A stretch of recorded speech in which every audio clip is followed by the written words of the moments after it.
I want to welcome everyone here for the public hearing for the conditional use application CU 2023-01, Provco Pine Good Phoenixville LLC. At this time, I'm going to hand it over to Bill. Thank you. Thank you, Martha. Good evening, everyone. I'm William Brennan, Township Solicitor. To my left is Lloyd Getz, Township Manager, and Mark Majeski is our chairman tonight. There we go. Mark Donovan and Susan Garrett are here as well. One of our members, Bob Cooney, is unavailable. He's out of the country. Another of our members, Danielle Joanne, is also out of the country, but she is on audio, at least at this point, and will be participating in the meeting. This is a conditional use application by Provco Pinewood Phoenixville LLC for permission to construct and operate a Wawa facility at the corner of White Horse Road and Valley Forge Road, Route 23, in the township. The request for a conditional use is similar to a special exception in our zoning ordinance, and it's different from a variance. So just to give a little perspective, a variance requires a definite hardship, and it's very difficult to prove a hardship. A conditional use is somewhat different. It is authorized in the ordinance to be decided by the Board of Supervisors, not the Zoning Hearing Board. And it's generally applied to applications which have a major significant impact in the township, airports, steel mills, baseball stadiums, and things of that nature. The convenience store fits within that category because it can have some impact. Now, with a conditional use, the application is generally sought to be subject to approval if the applicant meets the performance standards in the ordinance, number of things they have to comply with. At that point, the burden shifts, and it's the burden of any objecting parties to present evidence which demonstrates that the conditional use, if granted, would be far more disruptive or burdensome or problematic than might be expected from an ordinary a use of that type, such as a conditional use. So that's your framework and your background. This evening, the applicant is represented by Deborah Schuylkill, her counsel. Under the law of Pennsylvania, particularly the Hovnanian case, the township is permitted to engage counsel. My job is to represent the Board of Supervisors. I don't do any advocacy work in the hearing. The law allows the township to engage counsel to make certain that the zoning ordinances are complied with, and that is Mike Crotty, who's seated in the first row here. Before we get into the timing of our hearings, I want to spend a brief moment to indicate that we have a hard stop tonight at 8:30, and because a new plan has just arrived very recently in the township has not had an opportunity to review it, and because two members are not here, there will be another date scheduled. So I was asked that we select at least one date now in the event that Danielle Joanne, for whom it's either midnight or 2 a.m., decides to resume her vacation, which I wouldn't blame her a bit to do that she will at least know when the next hearing will be. So members of the board and council, when are we next available? I'd like to set two. We probably won't need them, but I'd like to set two, but at least one new date for our next hearing.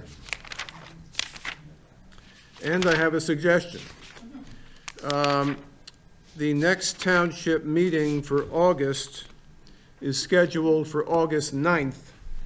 If you are available at that time, we could do pretty much the same thing. Meet at 6 o'clock and go for 2.5 hours if needed, and then see where we are. Would that work? Unfortunately, I have a conflict that night. We go off the record, so. Off the record.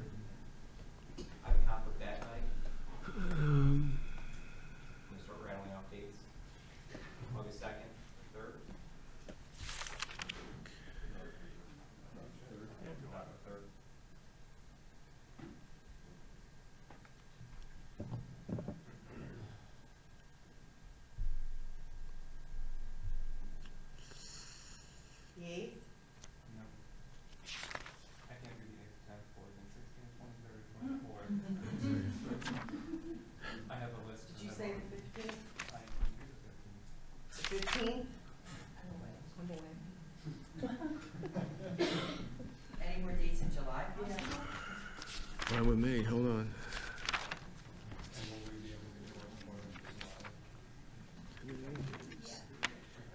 Just one second. If you finish your testimony, and you know, you're not required to come a second time. If you finish, I presume you will.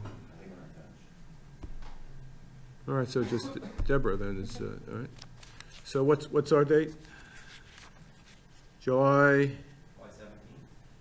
17th, We have a meeting already scheduled here. all right, That's 18th, We could do it at, when? I can't do the 17th. All right, I can 18th? I'm booked for all the other nights. Oh, that week, okay. All right, One week is vacation. One of those weeks is vacation. 24th, a Monday? I'm on vacation that week. Oh, that, a whole week? Yeah. Okay. July's out. 31st, a Monday? I think the rest of July is out. All right, Like, okay, all right. yeah. When will you be back? I come back the 29th, but I've got a hearing on the 1st. All right, August 1st? Paul and I are both out. Out, okay, okay. Did Well- we do the We're not all 7th and traveling 8th? together. Oh, no, you can't do that either, okay. The 8th. You can't do the 8th, you can't do the 8th either? Oh, I can do the 8th. I can't do You can't do the 8th, okay. All right, we said the 9th, It's no good. no good. 10th, Thursday the 10th? So the 10th is no good for you.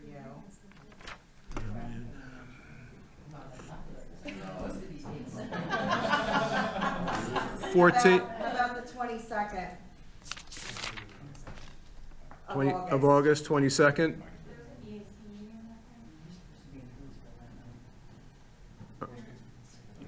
All right, going once? We can, Hold on. What? You can't do the 22nd, all right. How about the 23rd? 23rd? 23rd works for me. Works. I'm out on the 23rd, 4th. All right, Okay. I'm out the last week of August, first week of September. oh, okay, well, then we may, Yeah. Mike, can you send somebody on we may have a meeting on the, Right. If anybody wants to review the transcript and. on the 9th? No. Yeah, I'm fine. Okay, great, then that's what, Then what, the 23rd? 23rd. Sorry? they're okay with, so long as we have a quorum, If they want to review the transcripts. they're okay with the transcripts being I'm reviewed. okay. Okay. Whatever board members are absent. All right, okay, so what's our date then? The 23rd of August. That won't be Okay. I'll read it. Mike, you good the 23rd? I am, yeah. All right, I don't mind, as long as I get the PDF. Danielle, are you able to do the 23rd? Can you hear me? Yes, Martha, can you hear me? I should be able to do the 23rd of August. Okay, great. all right, so here's our announcement then that August 23rd, what time shall we begin? 6 o'clock. 6 o'clock in this room for the continued hearing in this matter. So it's been announced and therefore does not need to be advertised. Okay, thank you all for that. It's always difficult. Okay, one other piece of housekeeping has to do with the concept of standing. The MPC and the zoning ordinance are required to authorize certain persons to become parties to the proceeding. Now, let me be clear and say that every citizen who owns property in the township has a right to be heard at public comment time, which is at the end of the hearing. The board will listen and take it into account all of the arguments made, et cetera. That is done at the end.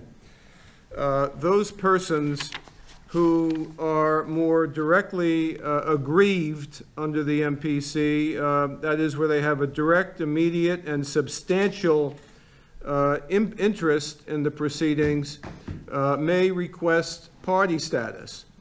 And there's no fine line determinant there, but generally speaking, if someone wants party status, they must demonstrate that there's a direct interest that is adversely affected by the challenged action, there must be some discernible adverse effect to some interest other than an abstract interest that all citizens have. So you've got to be in proximity, very close, and you have to be able to demonstrate a harm which is beyond that shared by every member of the community.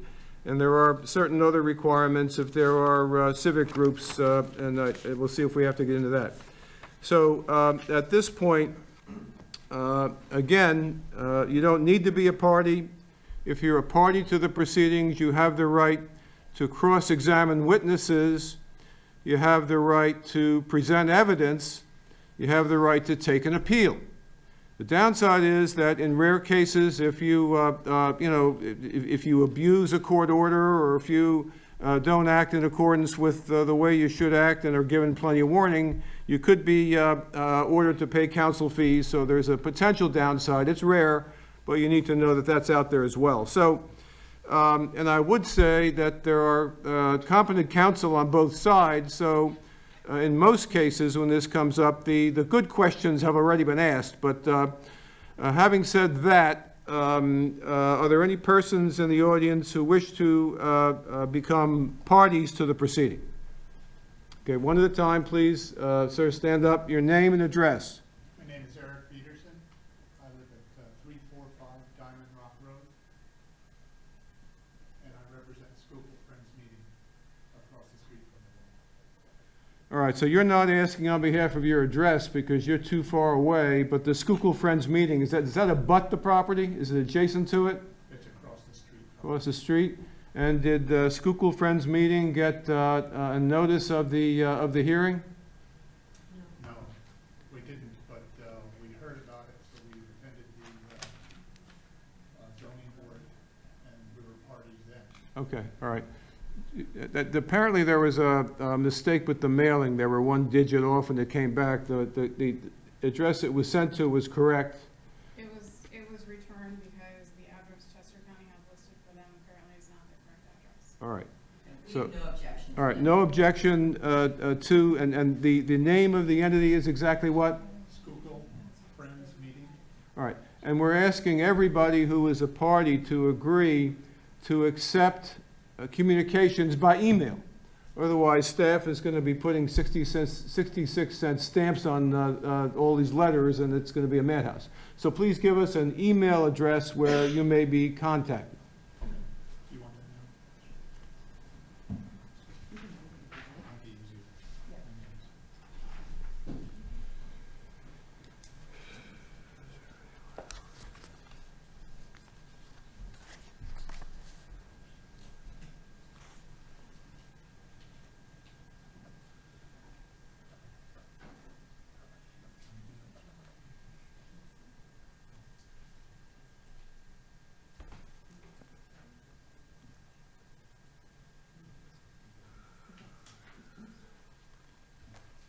All right, thank you. Anyone else require or requesting party status?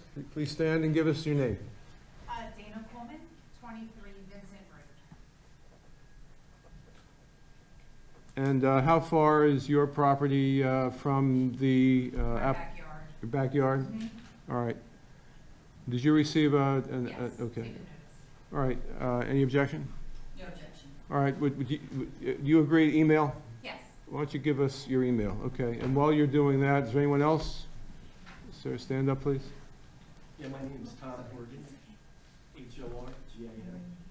H-O-R, A-N. okay. Hold on one second, we have to...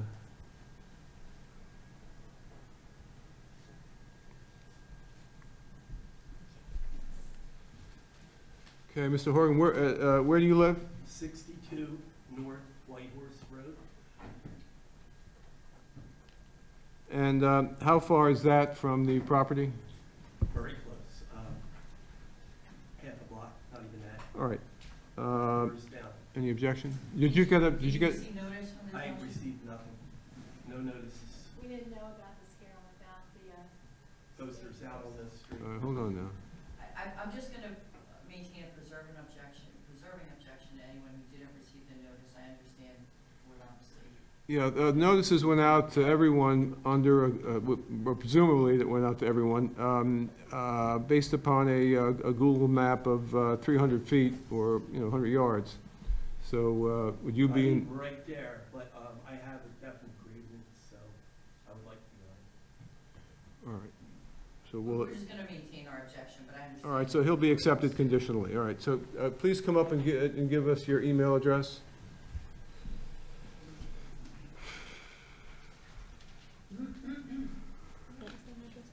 Sorry?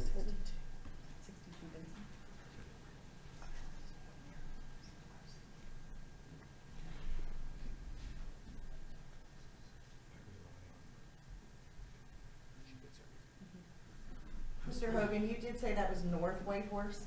Yes, 62 North Whitehorse. You can, More, I'm I sorry. mean, just on the pronounced other your side name of wrong. Vincent.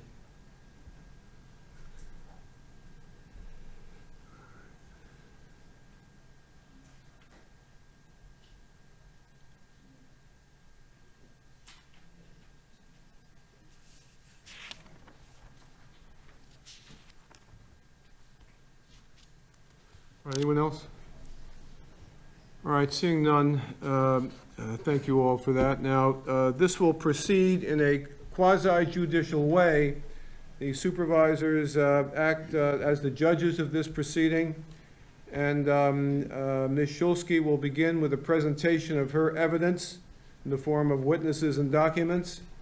At the end of her direct examination of each witness, there will be, or may be, cross-examination by the supervisors, myself, Mr. Crowdy, or any parties.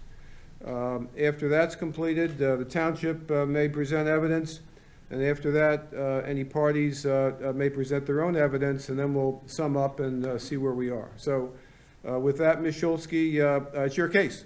All right. Good evening, Deborah Schuylkill with the firm of Riley Viper, Hanacala Greco, here on behalf of the applicant, Provgo Pine Gold Phoenixville LLC, which is quite a mouthful. Also with me this evening from our team is Joe Bada. I have our several engineers here. I have Jason Korzak, Chris Kuznas, and Matt Hammond from Traffic Planning and Design. And just by way of some very brief background before we get into the testimony and the exhibits, I know this board is somewhat familiar with this application. We've been before you over the course of the last year, year and a half, several times for a sketch plan, also prior to our zoning hearing board proceeding that we had. We appreciated all the feedback that the supervisors provided, that the planning commission provided, as well as members of the public. And we feel that all those comments and feedback went into the plans that you'll be seeing and reviewing this evening. So we appreciate that. We think it was a very well-designed plan, which you'll be hearing more about tonight. As your solicitor indicated, kind of stole some of my thunder. I was going to explain to you what the conditional use process was and what the standard was. He went through that and explained to you that it is essentially a permitted use subject to us demonstrating compliance with the specific ordinance standards. There are a number of which in your ordinance governing the convenience store and associated gas pump use. We'll be going through those in great detail this evening, outlining those standards one by one for you to show that we demonstrate with those specific standards. Once we do that, the use is determined to be suitable and inherently beneficial for the property, and then as Mr. Brennan indicated, the burden would switch to any objectors to demonstrate that the proposed use has an adverse impact to the public health, safety, and welfare, more so than the same type of use. So it's got to be more objectionable than the same similar convenience store use that we are proposing this evening. So with that initial introduction, if you don't have any questions for me, I would move into having my first witness sworn and go into his testimony.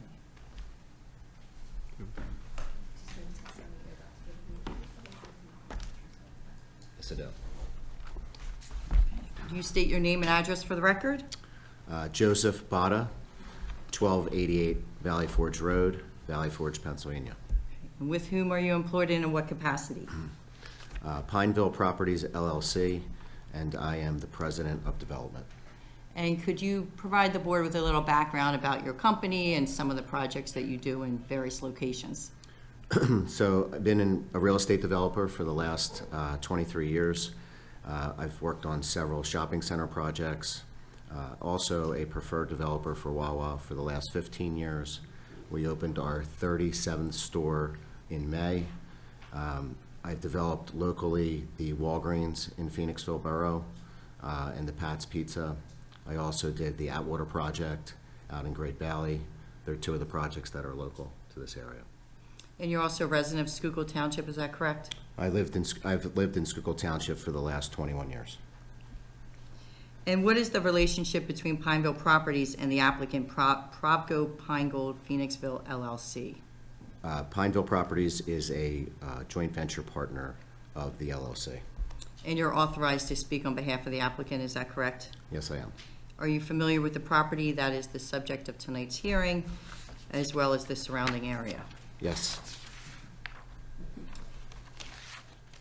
I'm showing you what's been marked as Exhibit A3. Is that a copy of the deed evidencing the ownership of the property? Yes. And Exhibit A4, is that a redacted copy of your agreement of sale showing that Provco Pineville Acquisition LLC is the equitable owner and authorized agent of the various properties? Yes, it is. And is Provco Pineville Acquisition LLC an affiliate entity of Provco Pinegold Phoenixville LLC? Yes. And you mentioned that you're familiar with the existing conditions of the property.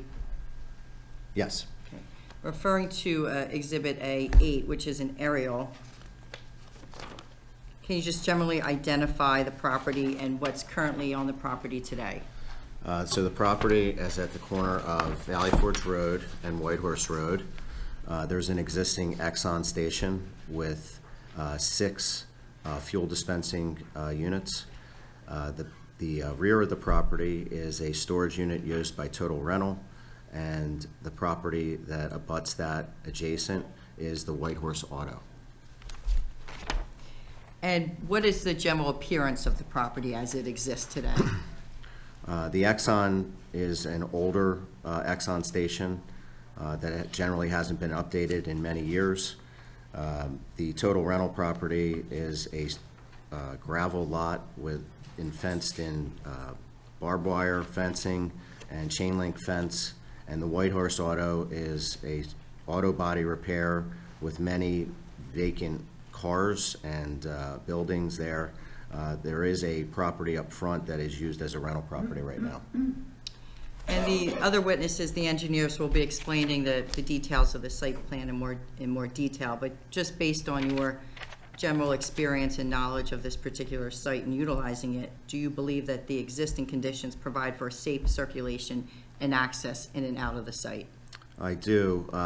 Existing on the site, there's 2 curb cuts that are full access on Route 23, which create dangerous movements, making a left out of there onto 23, which we are going to eliminate. And also, there's a curb cut on Whitehorse Road, which is very close to the intersection, which we are moving back to make more safe the turning ability and also the access to the traffic signal on Whitehorse Road. Okay. And again, we'll be getting into much greater detail, but the improvements that you've agreed to provide on this plan and you've directed your consultants to show on the plan, can you explain some of those streetscape improvements that are part of this proposal? So working with the board and the Planning Commission and also several of the outside groups, we've come up with a landscape plan on the frontage of Route 23 and that wraps Whitehorse Road, which includes a welcome knee-high sign to Schuylkill Township, also brick piers and fencing and added landscaping and trees along the road. We've also agreed to do in the rear of the property on Whitehorse Road a monument sign, which we worked with the Quaker Meeting House to come to agreement with. And also we also added in, which was a recommendation of the board, we're going to do stone and stucco features on the building and on the pumps. And you mentioned that you met with one of the neighbors to discuss and address some of their concerns. And do you have an agreement that you've reached with the neighbors? We met with the Quaker Friends House several times. I've had several conversations with some of the members there, and we are in an agreement with many amenities and things that we're going to do to help buffer the Wawa that will hopefully eventually get built on Whitehorse Road and Route 23. I've also worked with, and I'm meeting with Barbara Cohen to put signage on our property to put something there for the Underground Railroad, which is very significant to the historic factor of this intersection. And were you present when this matter was reviewed and discussed by the Planning Commission? Yes, I was. And did the Planning Commission make a favorable recommendation? Yes, they did. And that's included in your package as Exhibit A5. Given some of the substantial improvements that you mentioned that you've committed to make as part of this project, including the traffic, streetscape, stormwater management, and other visual aesthetic cleanup items, would you agree that the proposed use is not contrary to the public health, safety, and welfare? I do. I think, and I believe, being a resident here and also the developer of the project, that we're doing significant traffic improvements, which you'll see, to the intersection of Route 23 and Whitehorse Road. We're eliminating many unsafe movements coming out of the proposed Wawa, and we're also landscaping and streetscaping, which I believe is an eyesore to the township, in the entrance of Schuylkill Township to the commercial corridor. And that's all the questions I have of this witness. We can do this any number of ways. I suggest that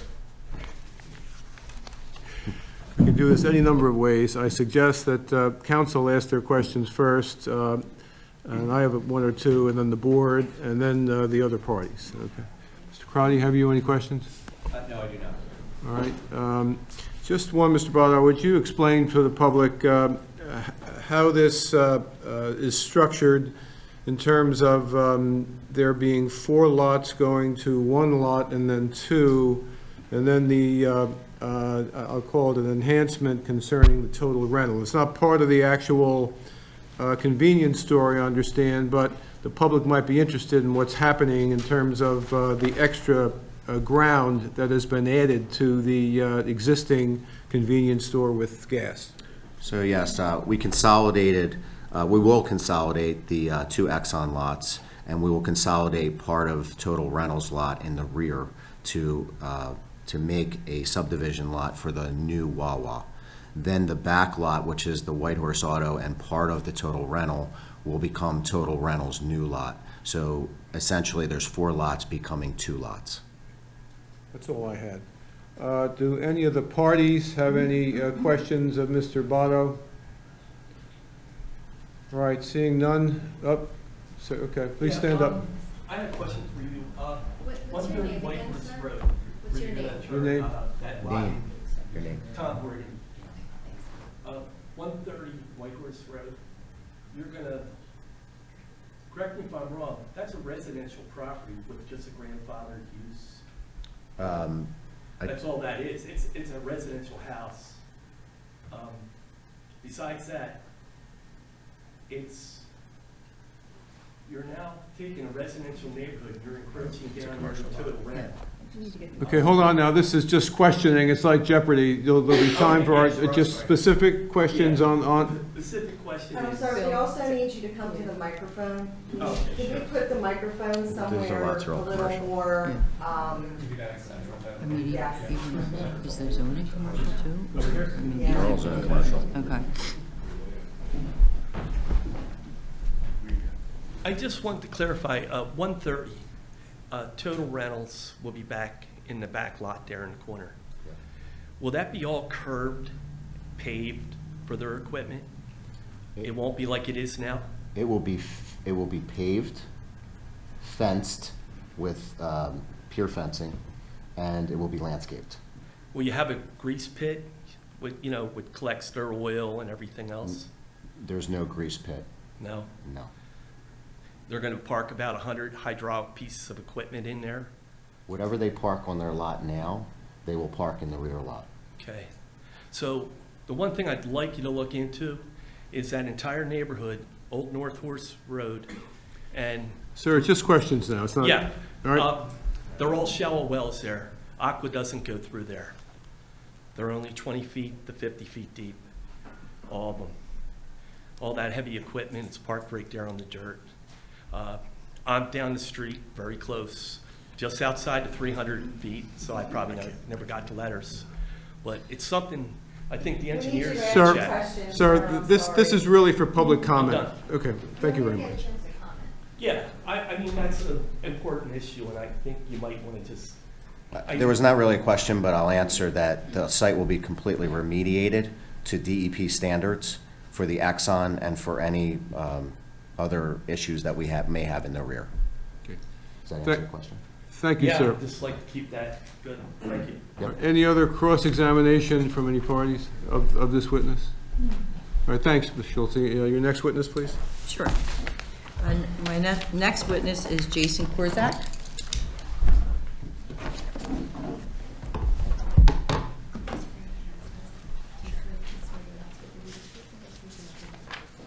I do. Could you state your name and address for the record? Yes, I'm Jason Korzak. I work for Bowler Engineering PA LLC. My business address is 1600 Manor Drive, Suite 200, Chalfont, PA 18914. And Mr. Korzak's credentials and qualifications are shown on his CV marked as Exhibit A6, and he was previously accepted as an expert in this township. So I would request to have him accepted without going through voir dire, but we're happy to do that if you would like. I have no objection. In what capacity is being proffered as an expert? In civil engineering? Yep. Okay, I have no objection. Okay. Mr. Korzak, you were responsible for overseeing and preparing the plans that were submitted to the township, is that correct? Yes, And you're familiar with the property? I am. Have you visited the site? Yes. Could you describe for the board the existing conditions of the property? And I know that Mr. Bada went into that briefly, but if you could refer to Exhibit A9. Sure thing. If you don't mind, can I go up to the Sure. screen?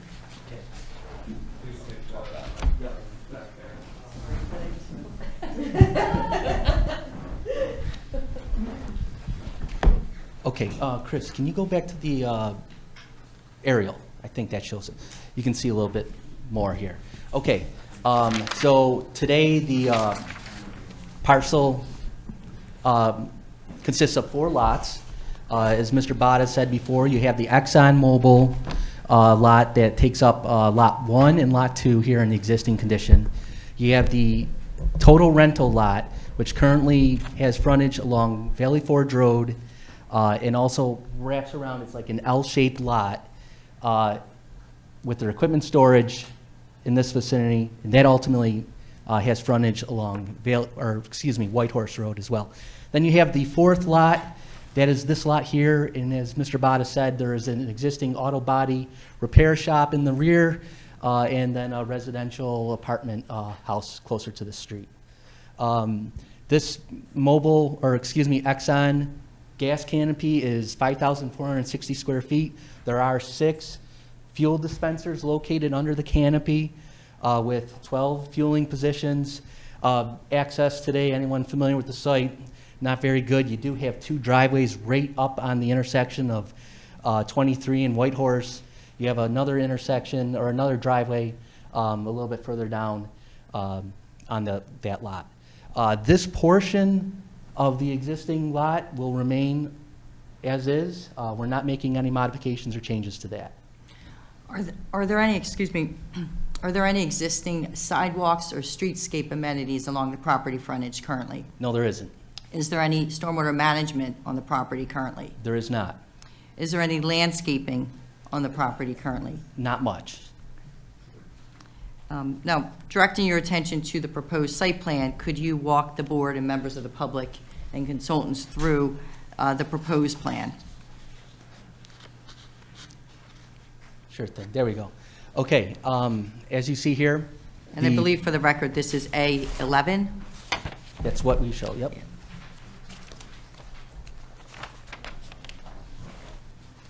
Okay, we are proposing a 6,049 square foot Wawa convenience store. This store is considered a front-back store. What that means is they have a front entrance facing the fuel canopy. They also have a rear entrance on the rear side of the building for any of the customers that are going there, not getting gas, maybe just getting lunch, whatever. Very convenient.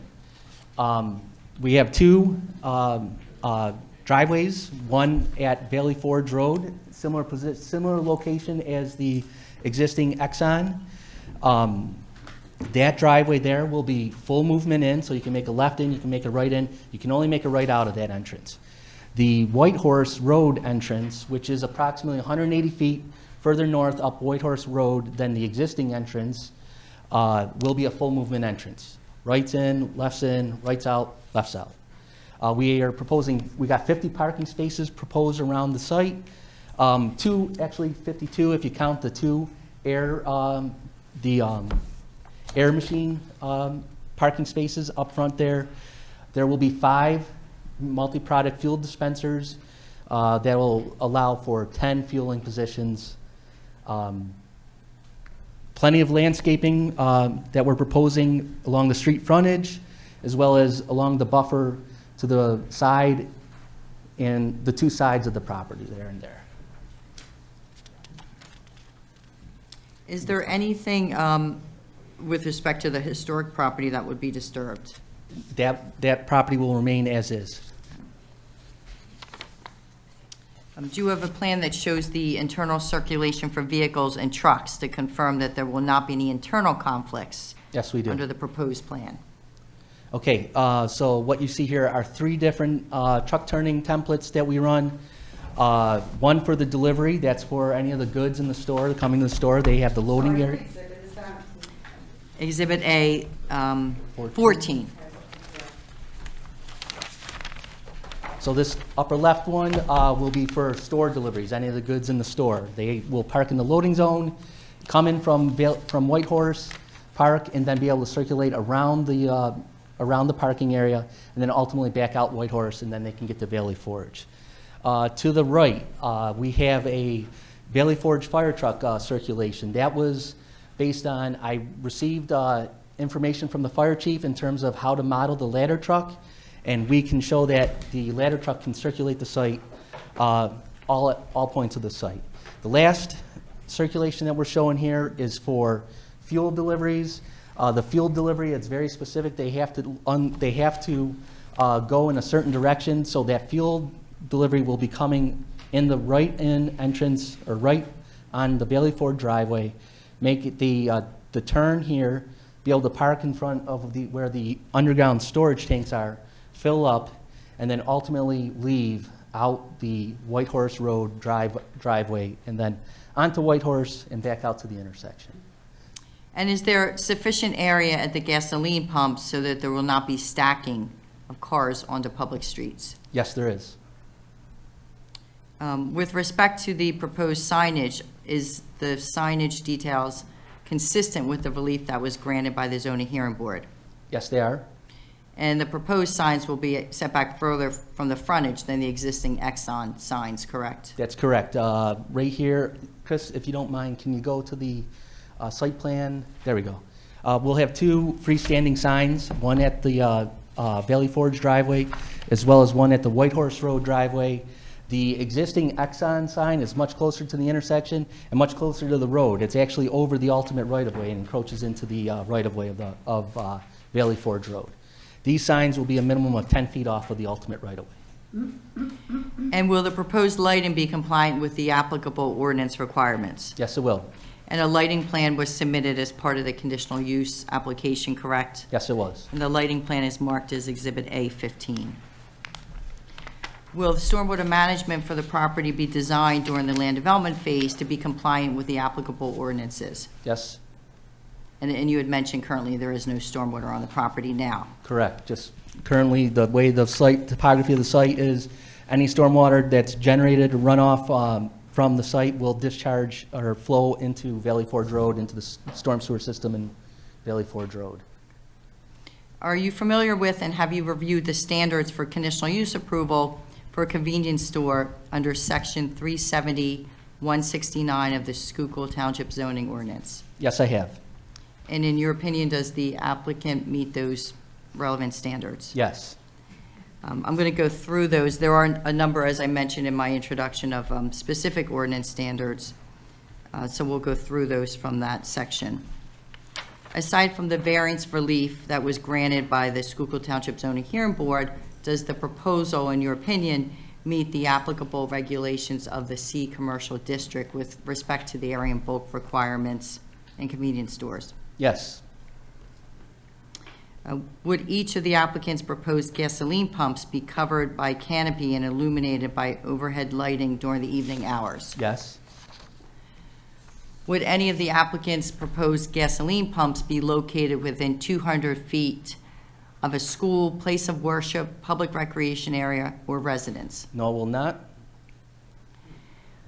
Would the applicant provide appropriate storage area either under the gasoline canopy or inside the convenience store for any equipment intended to be utilized for washing the windows of motor vehicles? Yes.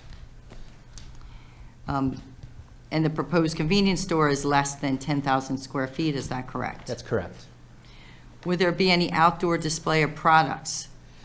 There will not be any display of typical products that you'd find inside the convenience store. I do want to clarify that Wawa will sell propane returns.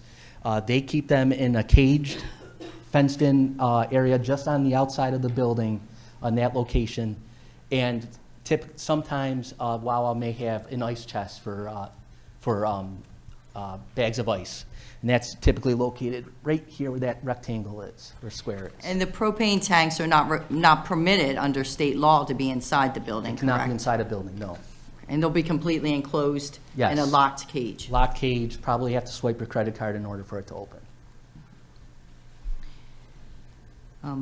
And you already testified that there won't be any stacking of cars from the fuel pumps, correct? Correct. Does the applicant's proposal for 50 parking spaces comply with the applicable ordinance requirements for parking? Yes, it does. 38 parking spaces are required. We're over that.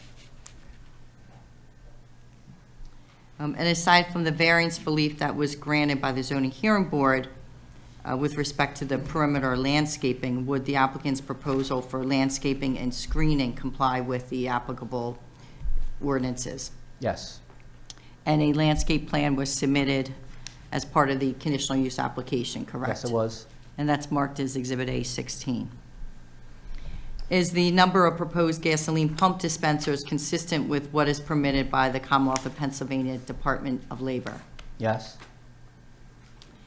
In your opinion, does the proposal cause any glare when viewed by a person standing at ground level on an adjacent property? No.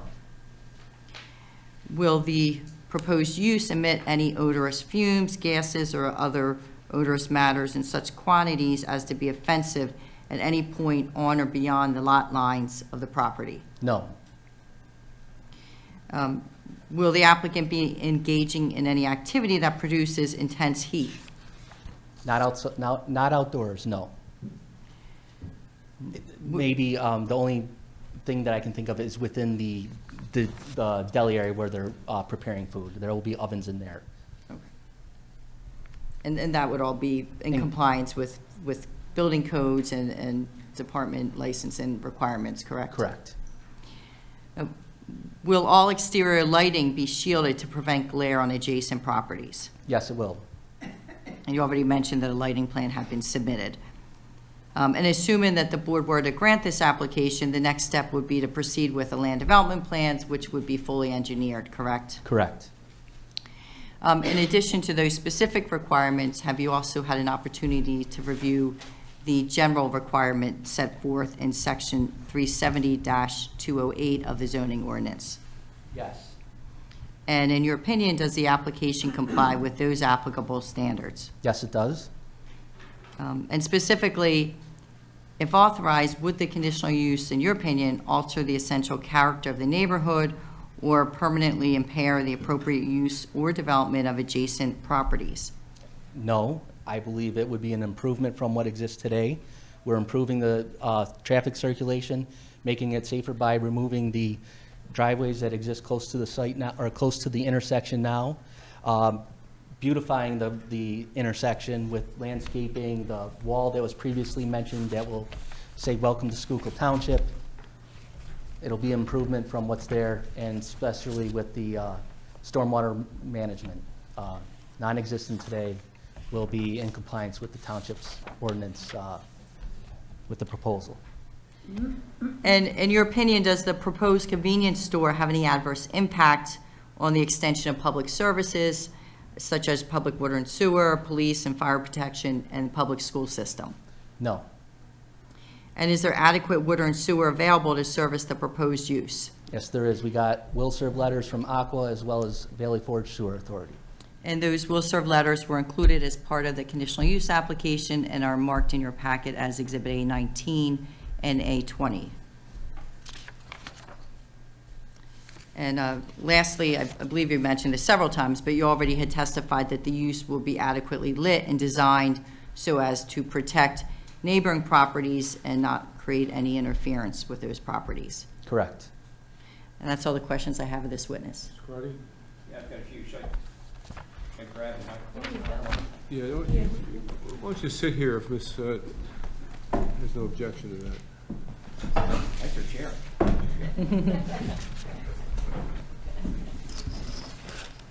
Good evening. Just a few follow-up questions. For the canopy that's proposed, what's the height of that? That height will have to be, provide at least 14 feet, 6 inches of clearance. And is that clearance above the Clearance a vehicle? below, and the peak of that canopy is roughly 20 feet. Is that going to be a kind of A-frame? pointed A-frame? Yep. Yes. Okay.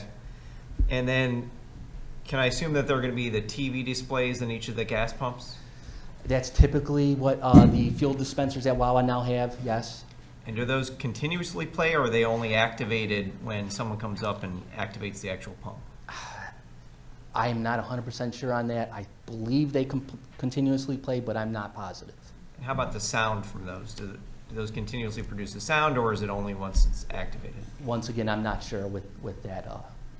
Do you know if, I assume this is going to be a 24/7 operation? Yes. Do you know if the sound coming from those will be limited during overnight hours? I'm not sure. Just from going to plenty of Wawas, I've never noticed that I've never heard the sound unless I was at the canopy fueling up. Have you developed other Wawas or similar convenience stores in the area? Yes. And where have those been located? Okay, so I did one up in my missing borough. That may be like one of the closer ones to here. I did the Wawa that's located in Oak Shopping Center. I probably did 20 to 30 Wawas in my career. With respect to I think you said the smells, won't produce smells. What about the smells coming from the cooking facilities? How are those addressed by the Wawa? I'm sure there's vents and fans that they have to mitigate any odors. For the parking spots, are there any parking spots that are designated for landscaping vehicles? There is not, no. So if you've been to Wawa before, can I assume? Have you been there when landscaping trucks with their trailers come in? I have. And so when they come in, what's the plan for where those will park? Well, we're not providing any oversized vehicle parking spaces on the site. We can't. We don't have room for that, nor do we really want to invite any oversized vehicles. It's not a truck stop. I acknowledge that there could be landscape vehicles with trailers potentially coming here. What I've seen them do is kind of park off along the curb lines by these intersections here, or maybe around this curve where there's really not a lot of traffic. Once a landscaper comes here and sees, hey, there's really no good place for me to park, they're not going to go to this Wawa to fuel up or stop. They will be going to some of the bigger Wawas. I think there's one maybe a couple miles down that way that's much larger, has some oversized parking spaces. So there's no ability to add parallel parking spaces along I'll call it the northern, but I'm not sure I see a compass on here, on the top of the site? No, we only have 10 feet of space between us and the adjacent lot, and that is an area where we're providing the required buffer. So with respect to the buffer that's being provided, it's being provided around the Wawa use, not necessarily the total rental site?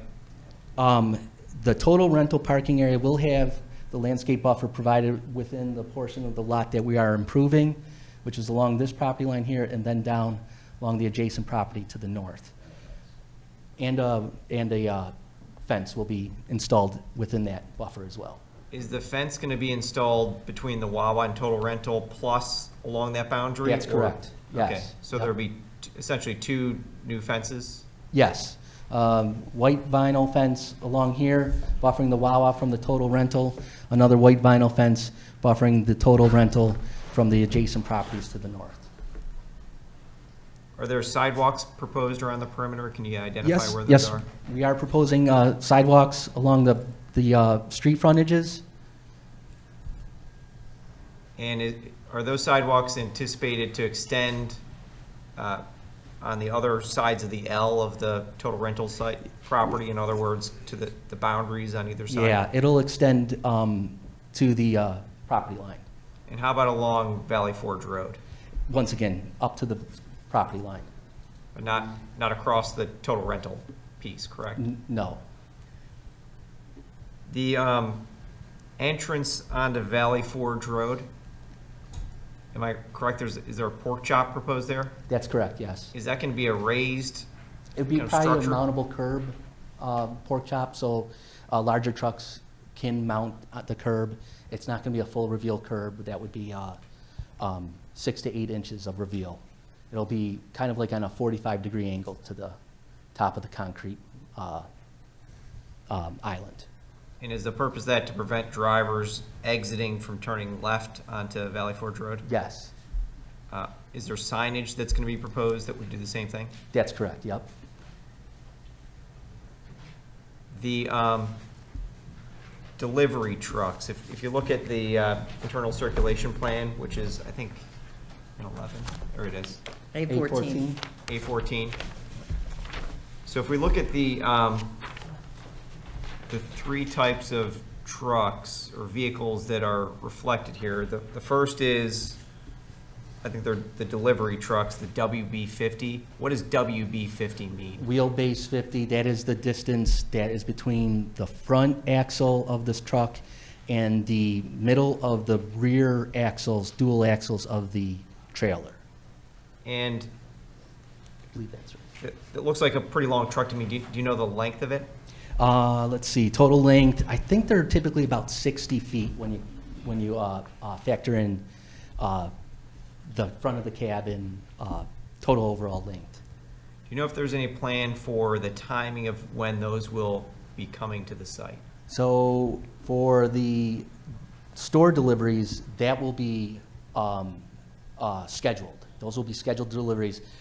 Typically would be during off-peak hours. So not during AM rush hour, not during PM rush hour. The fuel loading comes as needed. So when the tanks are running low on fuel, there will be an alert to let Wawa know that a fuel delivery is needed. And that would come even during an AM or a PM peak? Typically not, but when the fuel starts running low, that's when the alert is, the fuel truck company is notified. Sticking with the delivery trucks, it looks like there are the delivery trucks that are shown in this exhibit, A14.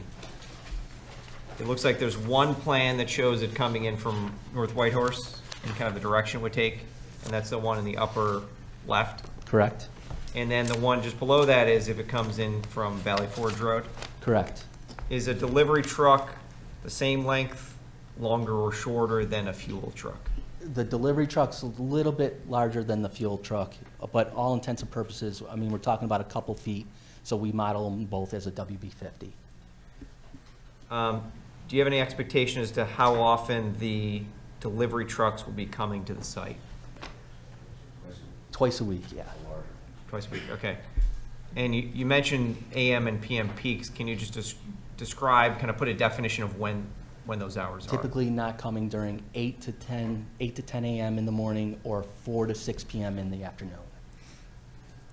And if we look at the turning templates, we'll start in the one in the upper left.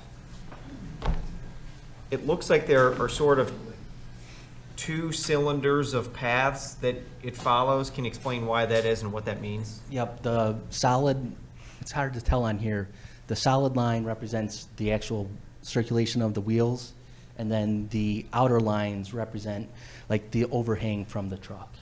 Okay, so both of them reflect an area where the truck will travel in some capacity. In some capacity, yeah. And as we look at the top one, it appears from, this is where it's coming in from North Whitehorse. It appears that it's gonna first come in and encroach into the loading zone. Top left, this guy here? Yep, Yes, right there. yes, they would park in the loading zone. That's the store delivery. And I assume that's the purpose for it, to park right there. Yeah. Are there any other smaller size delivery trucks that are available to bring the material to the site? Yeah, I've seen soda or maybe like potato chips trucks delivered. And then as it continues to travel, as we look at the interior corner of the property on that plan, where it nears the intersection, Uh-huh. it appears to me, maybe I'm wrong, that it skirts right up against both the curb, and then as it continues, it cuts underneath the overhang. Yeah, I'm sorry, the canopy. The trailer would cut close to the overhang of the canopy, yes. So if there are vehicles in the fueling position there, it would cause a conflict.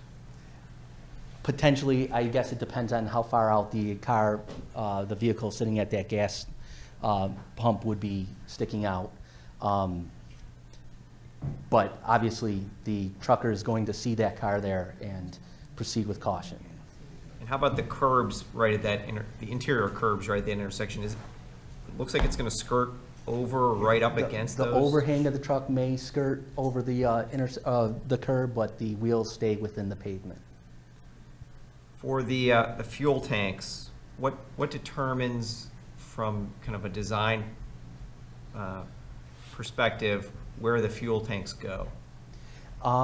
Typically, they have to be around the canopy, and you try to provide them or propose them in an area that wouldn't be a lot of traffic, because the truck's going to have to park there. This appeared to be the best option. Over to the side, that's the main entrance off of Valley Forge, wouldn't be a good location. Down here, we start getting closer to the intersection. Don't think we would have enough room to be able to meet the setbacks to put it there. This was the best location on and around the canopy.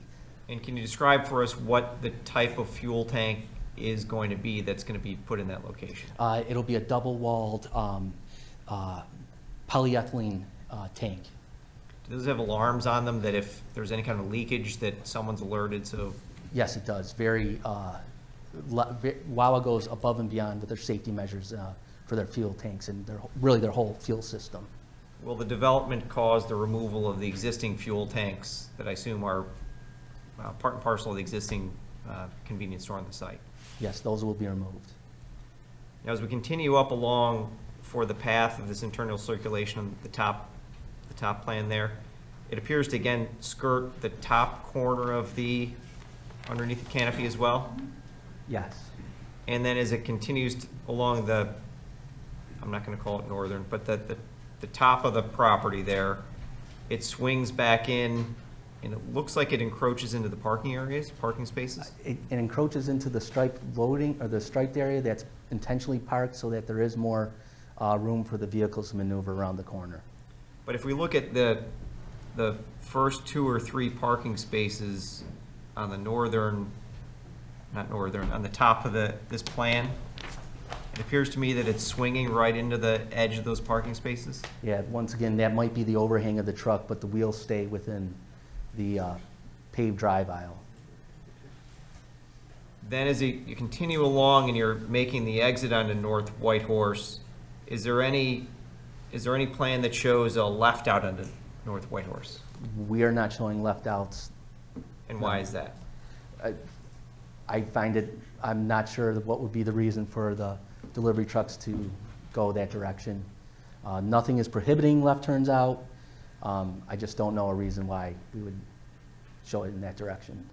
And still focusing, it's a little bit hard to tell because there's kind of some overlap there in that that egress, but it appears to me that as the truck comes along and is going to make the turn right onto North Whitehorse, that part of it, if not quite a bit of it, is going to swing onto the incoming lane of traffic.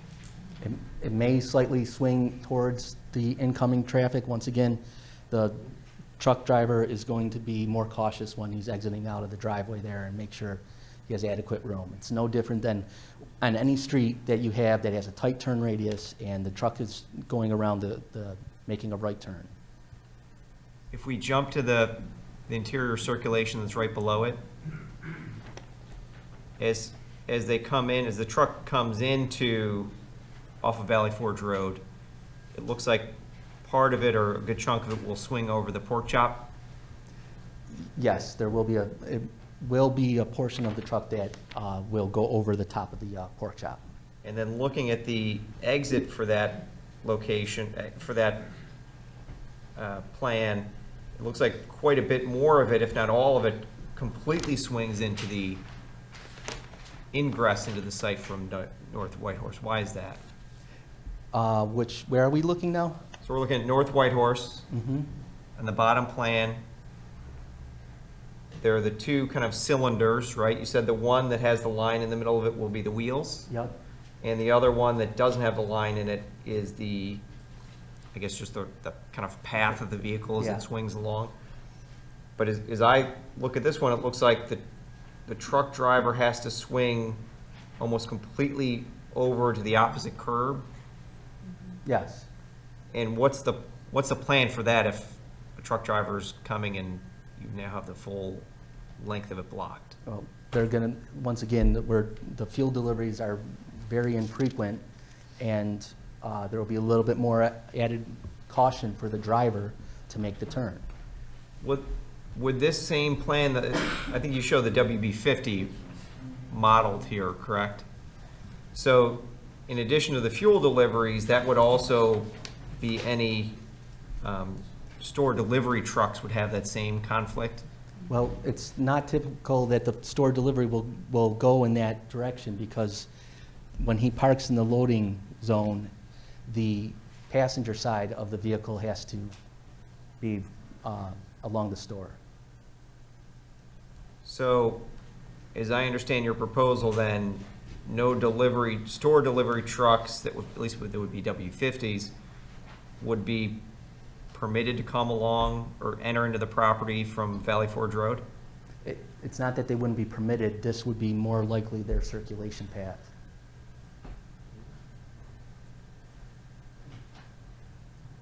Sticking with this bottom plan, and I think you said this would be for the fuel delivery trucks. Wouldn't the fuel delivery truck also then conflict with anything that would be in the loading zone at the time? If there was a delivery truck there at the same time as the fuel delivery, yes, there would be a conflict there. And the true drivers in Wawa operations would have to make sure or maintain, and there would be some communication there that, hey, I'll wait till you're out of the loading area before I leave. Does everything that's delivered to the Wawa, does that come in only from the Wawa trucks, or are there smaller like Utz or Doritos or Pepsi, Right, there is. smaller box trucks that come in? There will be, yes. And so who manages when they're coming in to make sure that that doesn't create conflict with any fueling delivery trucks that would come through? That would be up to Wawa and their operations.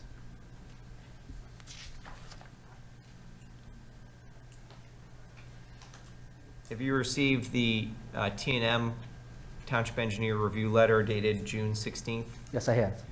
And is there anything in that that you disagree with or that you will not comply with? No. And how about with Mr. Federico's review letter dated June 15th as well? Is there anything in that that you would disagree with or would not be able to comply with? I will leave that to the traffic consultant when it's Okay. And I assume same thing with the PennDOT review, that would be deferred to the traffic consultant? Yes. And that's all the questions I have. I have just a couple concerning the sound on the TV display devices.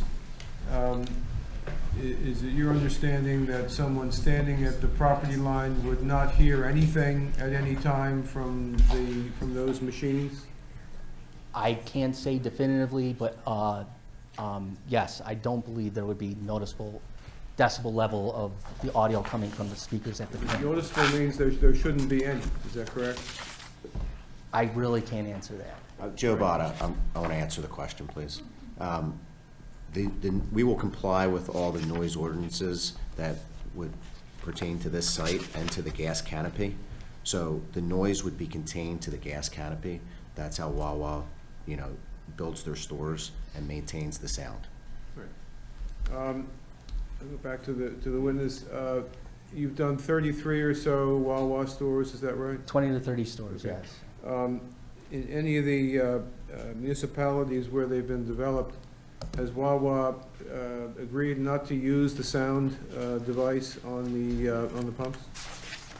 I can't recall if that's been a condition or requirement for approval. Bill, Joe Bada, I've done 37 stores, and we've never been asked to turn the sound off at the pumps.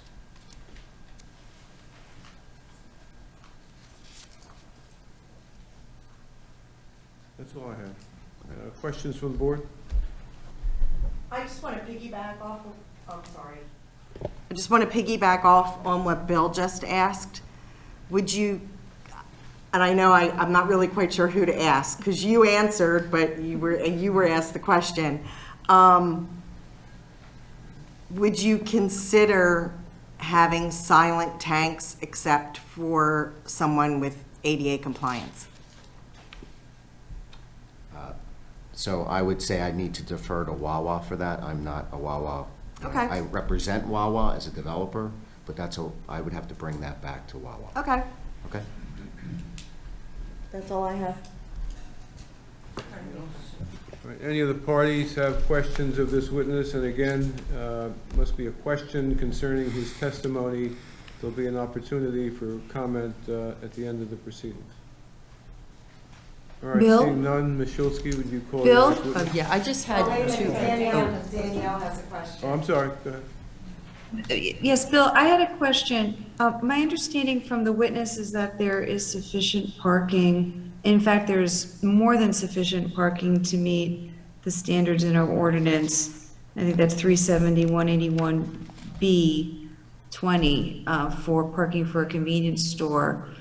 Could the witness please explain? I understood that he testified that we could not fit parallel parking for oversized vehicles anywhere on the lot. But considering that there's a surplus of parking spaces needed to meet the ordinance minimum requirements, maybe he could provide a little bit more explanation of why there is no ability to put oversized vehicle parking? Sure. So by code, 38 parking spaces would be required for this size convenience store. However, operational purposes, Wawa typically looks for 50 to 55 parking spaces, which is exactly what we have on this site. Operational standpoint, the parking spaces that are proposed on this lot are what would be required. Okay, so it's not that they can't be fit to meet our township ordinances, is that they can't fit to meet the standard operational requirements of Wawa? Yeah, Wawa would typically require 50 to 55 parking spaces for our site. Okay, thank you. Any questions by any party? One real quick. Stand up, please, and come to the, Bill, what would you use on lot 2? Sir, you have to wait for the microphone. I'm just curious, lot 2, what will you do there for protection from all the hydraulic equipment? And also, what is the requirements for all the sound they make? And what would the timelines be on that? When are they allowed to start making noise? They'll comply with the township ordinances for noise and operations for that. So they would comply with whatever the requirements are for that. In terms of what we're doing on that lot, there would be, the lot would be paved where the vehicles will be parked. We will have a series of inlets, provide water quality filters inside those inlets, possibly with cartridges that are designed to remove hydrocarbons from the stormwater runoff. Okay, thank you. All right, any other questions from parties? All right, seeing none. I just had like two quick follow-up questions or Please, go ahead. redirect questions for Mr. Korzak. And one of them I think Joe mentioned, but with respect to the sound of the pumps, the applicant, the proposed use will comply with any and all applicable noise requirements under the applicable township ordinances, correct? Yes. And to the extent that you had mentioned with refueling, if there was vehicles, I believe Mr. Crotty had asked a question about concerns with conflicts of vehicles during the refueling. Would Wawa, in those instances, typically put cones out to prevent vehicles from utilizing certain spaces if they thought there might be some conflict with the fueling vehicles? Yes. And then lastly, Mr. Crotty had asked you if all the items in the T&M review letter will comply, which I believe you said they were, but if there are certain clarifications that are required to those letters, would the applicant be agreeable to continuing to work with the township consultants to resolve them to their reasonable satisfaction? Yes. Could I follow up with that? I understood secondhand here with regard to some of the traffic issues that there were some left turn in and left turn out issues, and that most of them have been resolved with a plan that has been submitted but not yet reviewed by our staff. But as to one of the turn lanes, Wawa did not have control over the lane, and there was some negotiation going on for that. Do I have that correctly? Is that coming later? That is All right, coming, okay, yes. Okay, yeah. thank you. That's all I have. All right, your next witness, please. Yes.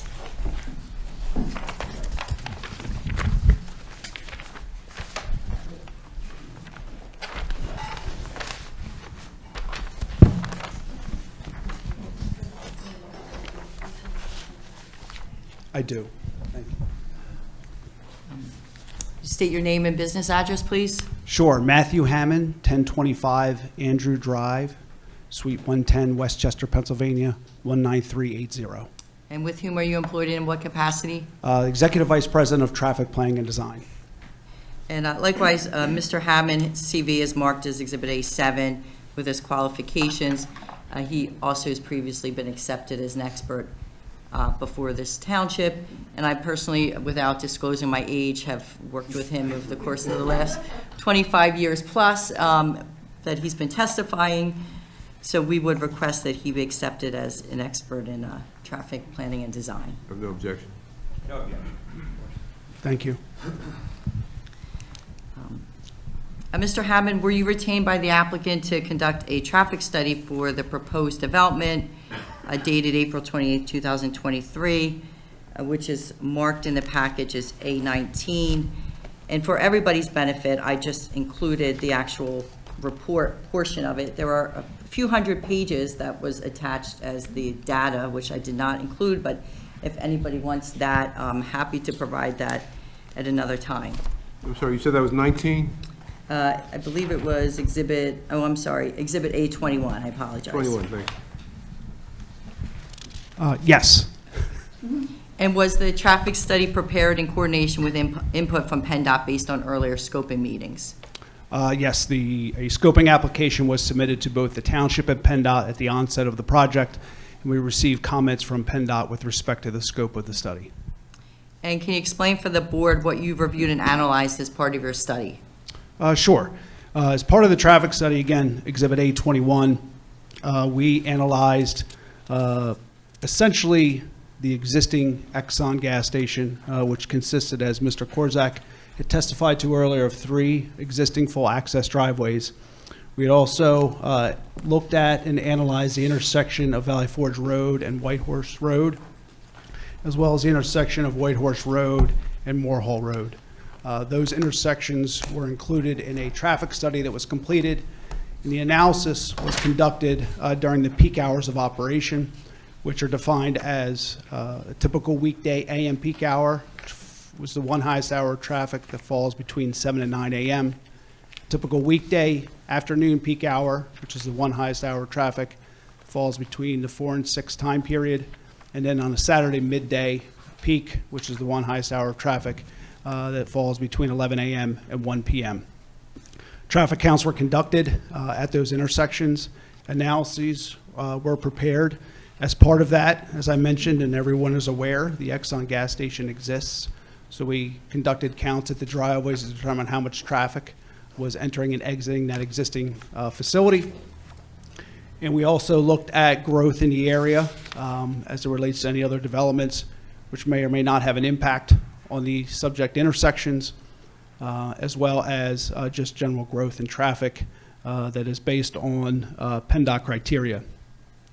We looked at the amount of traffic that would be generated by the subject property, and then went and combined all of that information to analyze the intersection and how it would operate if the Exxon gas station were replaced by the subject development. We then determined what roadway improvements would be necessary in order to not only mitigate the impact of the development, but hopefully improve the existing operations of the intersection. And based on your conclusions, can you explain for the board and the public what proposed improvements you recommended and which the applicant has agreed to incorporate as part of this project? Sure, and I don't know what exhibit this is. Is it A18? So exhibit A18 that's shown on the screen right now is an aerial view with the proposed development superimposed, as well as some of the improvements. It may be difficult to see, so I'll try to describe them to the extent possible. Starting on Whitehorse Road, obviously one improvement from a traffic perspective, at least in my opinion, is the fact that we are eliminating, or not eliminating, we are adjusting the access to the site. As Mr. Korzak had mentioned, there are currently 3 access points serving the property, all full access driveways, which is right in, right out, left in, left out. One of those access points is approximately 30 feet north of the stop bar on Whitehorse Road. The other driveway on Valley Forge Road is about 20 feet from the intersection, is actually in front of the stop bar on Valley Forge Road. And then obviously another access point further away near the eastern or western property boundaries. So we're consolidating those access points, providing for a full access driveway about 180 feet further north on Whitehorse Road than currently exists today. That will remain as a full access driveway. And then the driveway on Valley Forge Road, the one closest to Whitehorse Road, we are closing, and we are pushing the driveway to serve the Wawa as far west as possible, somewhat in a similar location as exists today, but the difference is that we will be restricting left turn movements out. So anyone that wants to make a left and travel eastbound on Valley Forge Road will need to do so vis-a-vis the traffic signal that exists at the intersection. In terms of the other improvements, and again, as Mr. Adbada had mentioned, we are proposing significant improvements on North Whitehall Road.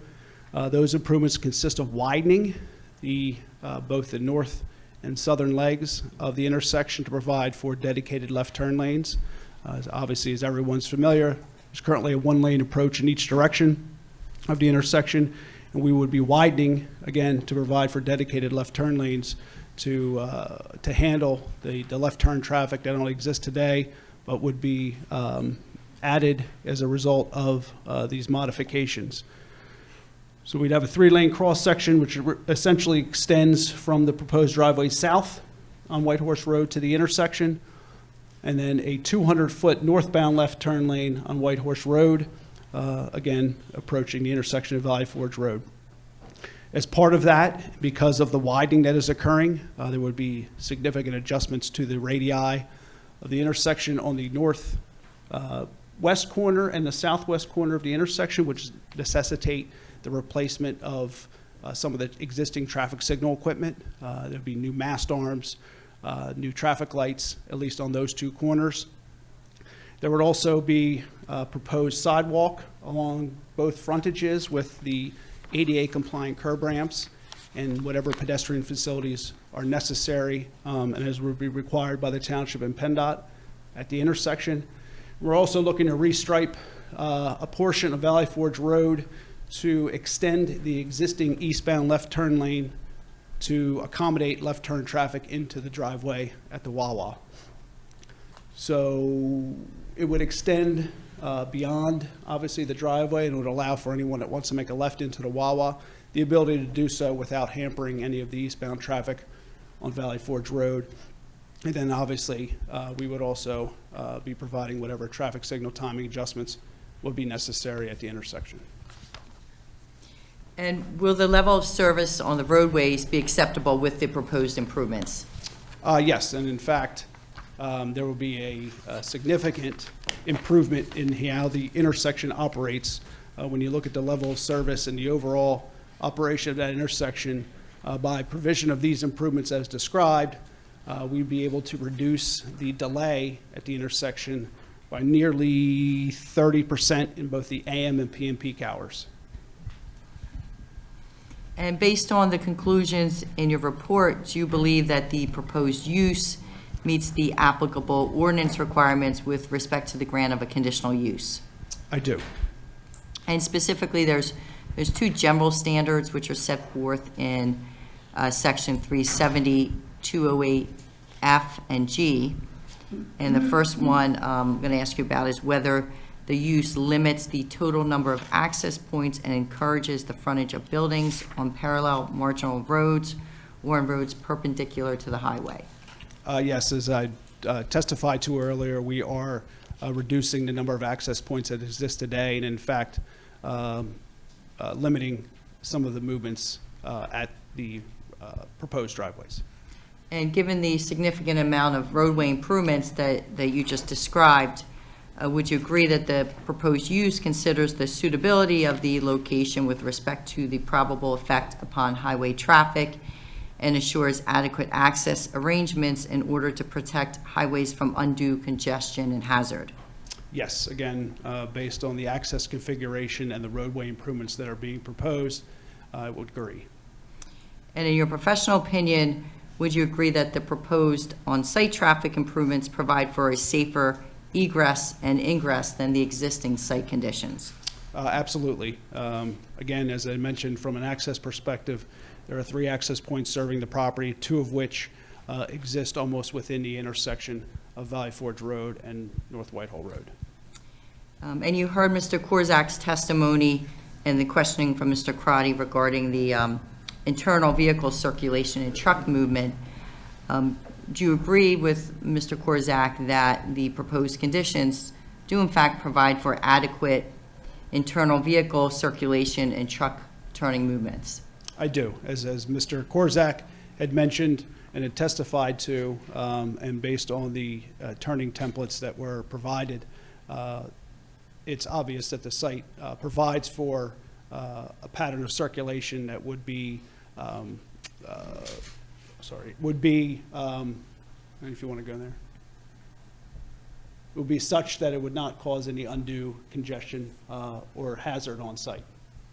And that would be in consideration of both the turning movements for the fuel and the fuel delivery, and and the food delivery, correct? Correct, and just to clarify some of the statements that Mr. Korzak had made, and some of the questions that were asked by Mr. Crotty. Yes, it is true that the turning templates show that the store delivery truck and the fuel delivery truck must utilize the same area on site when circulating the site. However, again, as Mr. Korzak had mentioned, the fuel delivery comes on an as-needed basis, and the store delivery comes approximately twice a week, albeit there are other times when smaller delivery trucks come, the Utz potato chips, the Pepsi truck, whatever it may be, and it would be a matter of coordinating those deliveries, or in fact, in the instance that the fuel truck delivery and the store delivery occurred at the same time, not impossible, but probably unlikely, but if it were to occur, then obviously there needs to be coordination on site with respect to how those trucks would exit, because obviously if there's a truck delivering to the store in the loading area, and that area is necessary to be needed by the fuel truck to exit, that fuel truck may have to circulate around the building and wait until that delivery truck exits. Now again, not going to say it's impossible or it will never happen. All I would say is it's very unlikely that those two trucks would be on site at the same time, based on the number of times that these larger trucks are delivering to the store. And in your opinion, is this site sufficiently designed in a way so as to prevent vehicle stacking on the public streets as motorists are waiting to purchase gasoline? Yes, and as the layout shows, most of the fuel pumps are protected by the curb line and interior to the site. The fuel pump that's closest to the driveway is approximately 120 feet away from the edge of Valley Forge Road. And lastly, in your opinion, would granting the conditional use approval to allow the proposed development cause any significant negative impact on traffic in the area? It would not, with the caveat that the roadway improvements, as discussed and as testified to, were implemented in conjunction with the project. And I don't believe we touched on Mr. Brennan's question. He had asked about the right-of-way, and can you explain the status of the right-of-way that needs to be acquired? Can you go back to that? Sure. And again, I'm going to refer to Exhibit A18. So when we started this project and we started to dive into the traffic volumes and the analyses, as well as some of the comments that we had received from PennDOT, it was very apparent that certain improvements were going to be necessary in order to mitigate the impact of this development and also improve the existing traffic flows. So knowing the intersection of some of the constraints that exist, we look to try to minimize the amount of property and or right-of-way that would be necessary in order to effectuate the improvements. On the east side of Whitehorse Road, North Whitehorse Road, there is a significant bank and drop-off down to the other gas station, and the name of that gas station right now is escaping me. But it's on the northeast corner of the intersection. There's a significant drop-off in that area, as well as the fact that on the southeast corner of the intersection, there are also some constraints, namely utility poles, and I believe there's an historic property further south on Whitehorse Road. So we wanted to try to be able to limit the amount of right-of-way or the number of individuals involved in determining whether or not these improvements could be provided. So we were able to obviously widen along our frontage, we, being the applicant, as the applicant controls the property, and then limit the remaining portion of the improvements to a property owner who is quote-unquote friendly to the development. Obviously has a stake in a portion of the development of the rear of this property, but limited the amount of right-of-way or property needed from one property owner, that being the total rental property on the southwest corner. Mr. Bada and I had met with that property owner to discuss the improvements necessary and the approximate amount of right-of-way that would be necessary to effectuate those improvements. The property owner discussed with us some of their concerns and some of the things that they needed or required to be accomplished as part of the improvements. And Mr. Bada has had subsequent conversations with that property owner about acquiring the necessary right-of-way for those improvements. But as I said in front of the Planning Commission at our last meeting, when the question arose as to what if you are unable to acquire the necessary right-of-way to provide for the improvements as depicted, my answer is that we are hopeful that we were able to acquire the right-of-way. We've had discussions with the property owner. The property owner seems to be willing to work with us in that regard. But in the event that talks break down or we're unable to come to an agreement, then there needs to be a plan B. What plan B is at this point is I don't know. However, if we get to that point, then we will need to go back to the drawing board from a roadway improvement perspective and then come back in front of the planning commission and the board with any modifications. But at this point, I feel fairly confident that we'll be able to acquire the necessary right-of-way in order to effectuate these improvements. That's all the questions I have.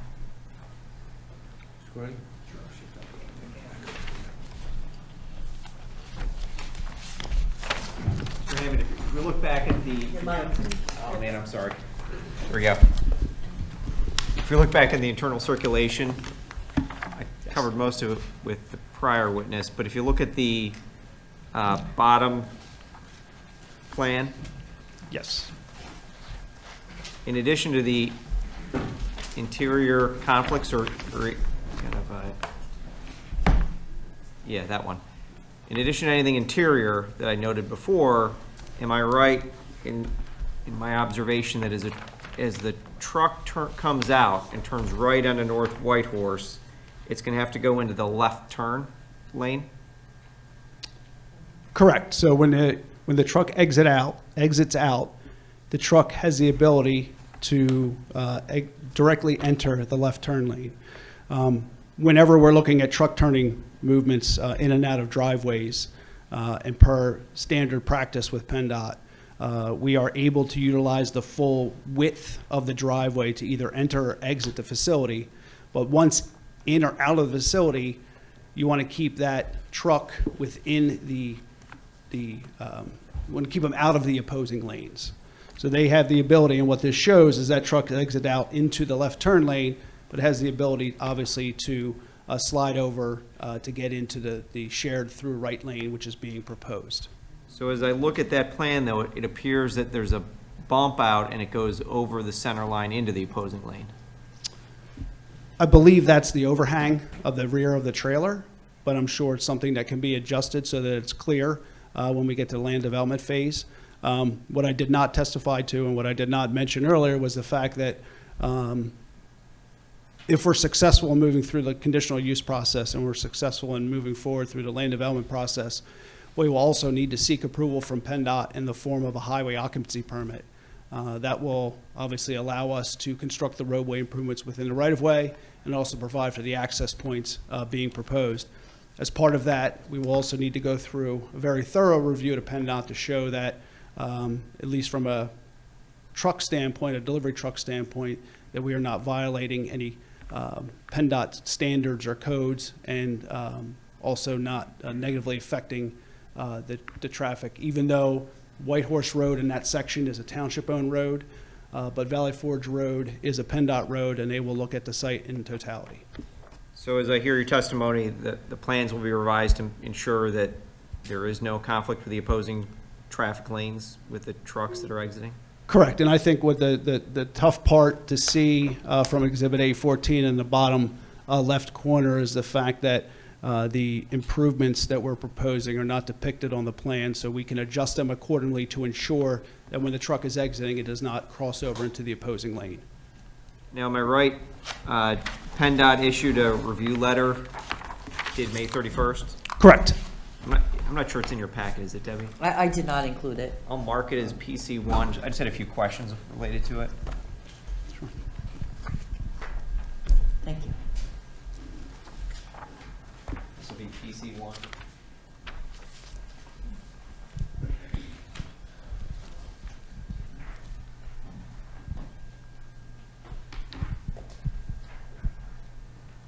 Matt, do you need a copy? Now, in this, PennDOT's giving its review of the traffic impact study that you'd submitted to it, correct? Correct, the April 28th, 2023 traffic study, which is Exhibit A21. And have you made any submission back to PennDOT in response to this letter yet? We have not. We have been progressing through the process with the township in the hopes that if we're successful at the conditional use stage, that as part of land development, we will go quote-unquote full blast ahead in any revisions necessary and continuing the highway occupancy permit approval process. So if we look at the review letter, and particularly on the third page, comment 1A, It mentions a channelizing island. What's a channelizing island? That is the island that is shown on the driveway on the Valley Forge Road access to prohibit left turns exiting the site. Pork chop? for Pork lack of chop, a better yeah, word. sure. And they mentioned that it needs to be larger, and do you know to what extent that it might need to be larger? Typically, PennDOT wants to see a certain size at a minimum. I believe the normal minimum size is about 100 square feet. So there'll be some adjustments to that pork chop to meet that 100 square feet, but I'm confident that we can adjust it in such a fashion that we would meet the criteria. And what other measures will be implemented up in that corner to prevent the left turn out? It would essentially be the pork chop, raised pork chop island, as well as any associated signage. And if we look at that truck turning template, particularly the bottom one, which is the fuel, but really it's both. It depends on which, because it's the same vehicle, correct? The WB50 shown on the top and bottom plans there? Correct. So as I see it, is one of those trucks turns in, they turn in quite a bit into the exiting lane. What's the anticipation of how many vehicles will be queuing at that exit, and how much space does this provide? It looks to me as that you could potentially have one car waiting to make a right turn out when that truck is looking to enter. But being that this is a right out only exit, that if that truck were to be entering the site and there were multiple cars waiting to exit, the truck could stop and let those cars make that right turn and continue so that they had room to make the right in. This is not an uncommon scenario where larger trucks need the full width of the driveway in order to enter or exit. If the truck did that when it's turning in, is any portion of it going to be remaining on Valley Forge Road, where will then infringe on or block traffic on Valley Forge Road going that direction? Well, the scenario I was describing is in response to the question about vehicle stacking and waiting to make a turn out, and whether that truck could do so based on this turning template and the fact that it needed the full width of the driveway. Again, in the scenario where there are no vehicles waiting to exit, the truck can enter the driveway with no issue. In the event there are multiple cars waiting to make a right turn out, the truck may have to wait for a moment to let a few of those cars out in order to enter the driveway. And the truck is then waiting on Valley Forge Road? Correct. And is that factored into the traffic impact study and the queuing analysis and all the grades that are given? It is not, because it's not a typical scenario, nor is it something that would anticipate that would occur on a regular basis. And as the prior witness mentioned, there's no expectation that there will be AM or PM peak deliveries by these trucks, other than fuel? Yeah, so well, even for the fuel itself, as Mr. Korzak had mentioned, when the fuel gets to a certain level within the underground storage tanks, an alarm, for all intents and purposes, goes off, whereas it's determined that a fuel delivery is necessary. Therefore, a truck would be dispatched to that facility once it is filled and has the appropriate gasoline product. So it could occur during peak hours, but the company that Wawa contracts with does their best to try to limit the number or the deliveries to off-peak hours. Similarly, Wawa does have control over the larger store deliveries, the WB50s that have been discussed this evening, and ensures that those deliveries occur during off-peak hours. And I just want to make sure, because I think you and Mr. Korzak gave slightly different definitions of what AM and PM peak are. Sure. Can you explain what those are again and what the exact hours are? So for a traffic study perspective, the AM peak hours typically fall between 7 and 9 a.m., and the afternoon peak hours typically fall between 4 and 8, or 4 and 6. But regardless, as many of you have probably visited these type of facilities in the past, traffic can start to pick up on these facilities as early as 6:15, 6:30 in the morning, and extend through till 9 or 9:30, and vice versa in the afternoon, can start picking up at 3:30 and extending out till 6:30 in the evening. So there's a large definition or a wide range of definitions with respect to peaks. But the bottom line is that Wawa tries to stay away from those time periods for any type of delivery, which again, the store delivery is typically twice a week. And then if we look at the last page of the PennDOT review letter, where it touches on right turn / deceleration lanes, can you explain what its comment is and what will be done to address that? Sure. Where the, better than that, where the decel lane that they're talking about would be? So it's actually the second to last page, under the right turn deceleration lane section. And when we conduct a traffic study, PennDOT has us run through a myriad of analysis. One of those is what's called the auxiliary turn lane analysis.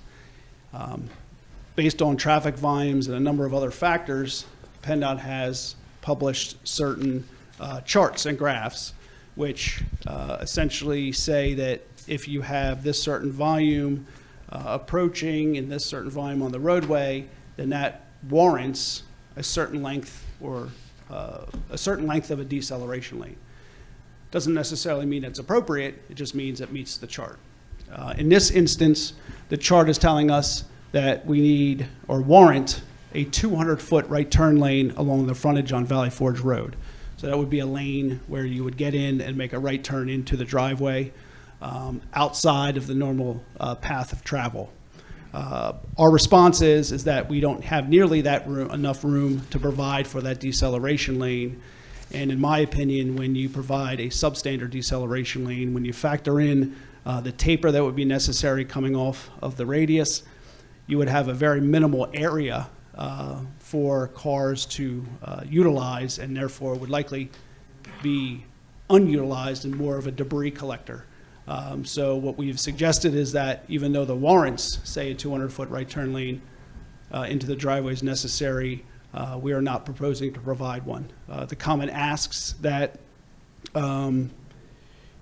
that we provide additional information to PennDOT as to why that 200-foot deceleration lane cannot be provided, which we will. I thought it was fairly evident in why it could not be provided, but we will provide additional information to PennDOT in that regard. Is there any expectation that interior pedestrian or not interior normal vehicle circulation in the site would cause the need for that decel lane? I'm sorry, can you repeat that? Is there any expectation that the interior circulation within the site, by just the vehicles come in to get fuel or go to the Wawa, that those would cause the need for the decel lane? I don't have any expectation that they would. Okay.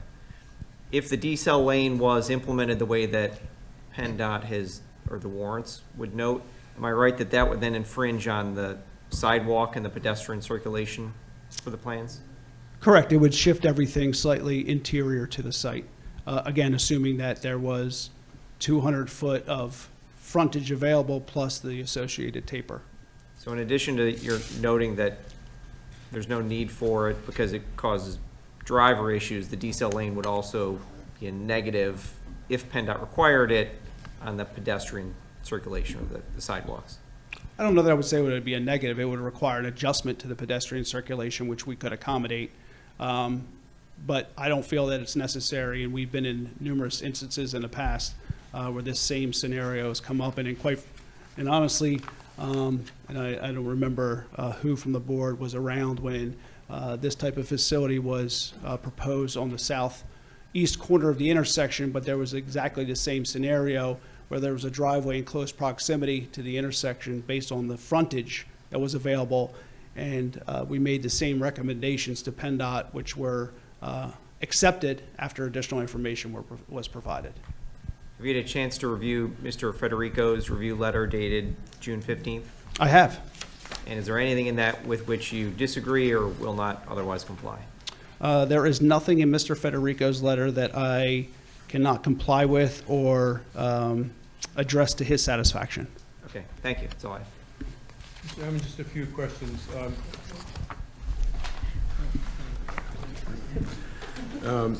This back and forth with PennDOT and the applicant,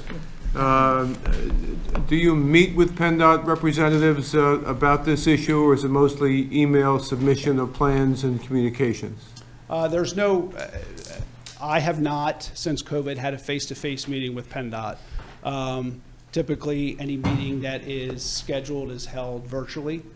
But more often than not, PennDOT suggests, because they are, meetings are requested of them on a regular basis, they request that any sort of questions or any sort of additional information or guidance be submitted to them electronically so that they can review and provide whatever is necessary versus scheduling a meeting. But in this instance, again, if we're fortunate enough to move forward through the conditional use process into land development, then we'll be revising the study and preparing a response letter to not only PennDOT's comments, but also Mr. Federico's. Yeah, that's my question. Is the township invited into this communication process now? And as things are going back and forth, is the township copied on your response, for example, or Yes, so anytime, so when we make a revision to the study, just as we did with the scoping application I talked about originally, and with the traffic study itself, whenever we provide a revised traffic study, we submit that to PennDOT with a response letter. A copy of that traffic study and response letter will also be sent to the township. So you're saying that we get all of the communications back and forth between the applicant and PennDOT with regard to this project? So all the communications, no. Obviously, there are discussions that are held, or not held, let me take that back. There are email exchanges here and there throughout the process for asking for clarifications onto some of the comments or providing them additional information and saying, in order to address this comment, here's option A, here's option B, which do you prefer?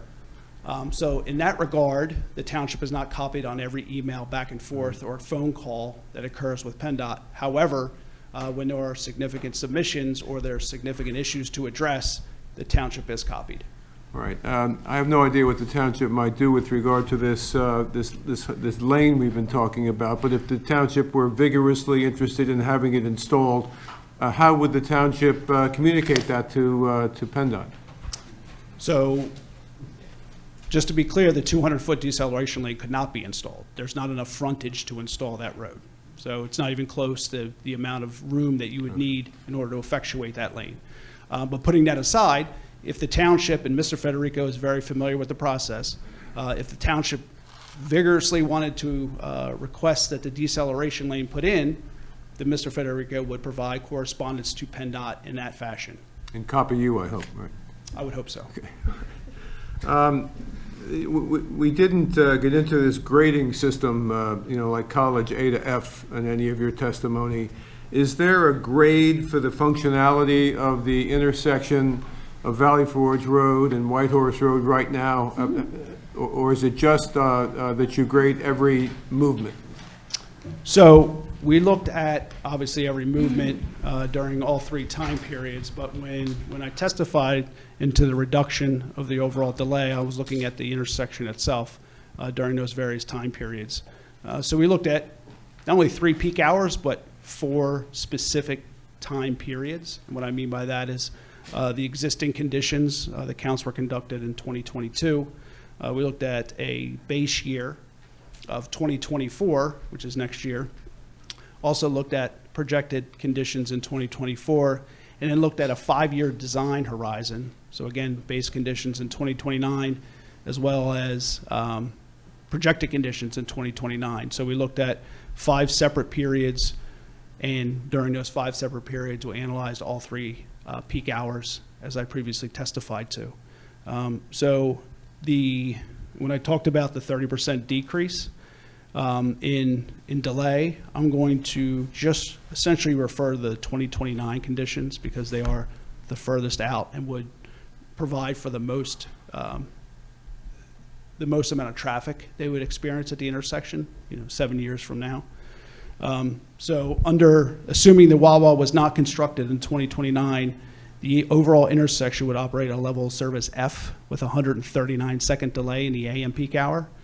Based on the improvements we're proposing, we'd still be a level of service F, but it would be reduced to 92 seconds in delay. So about a 34-second delay reduction in the overall intersection, about half a minute. During the PM peak hour, it's a level of service D with a 51-second delay, and we'd be proposing to reduce that still to a level of service D, but a 35.6-second delay, so a 15-second decrease, a quarter of a minute, which equates to, I believe, 28% reduction in delay. And then in the Saturday peak hour, it'd be a level of service C with a 22.9-second delay, and it would go to a level of service C with a 21.3-second delay. Is there any regulation at PennDOT that says if it's F, you shouldn't make it any worse or mess with it at all? If it's a level of service, sure. So PennDOT does have certain standards as it relates to levels of service. The criteria is that you cannot degrade the level of service, and in some instances should not degrade the level of service by more than 10-second delay. But in fact, we are improving the level of service, albeit the letters themselves remain the same. When you get to intersections that have congestion, what you look to do is you look to reduce that congestion. And a 40 or 34-second reduction, a half a minute reduction in the overall delay at an intersection is fairly significant. Have you factored in development in the borough of Phoenixville in your proposal or in your study, or is it just Schuylkill Township traffic? I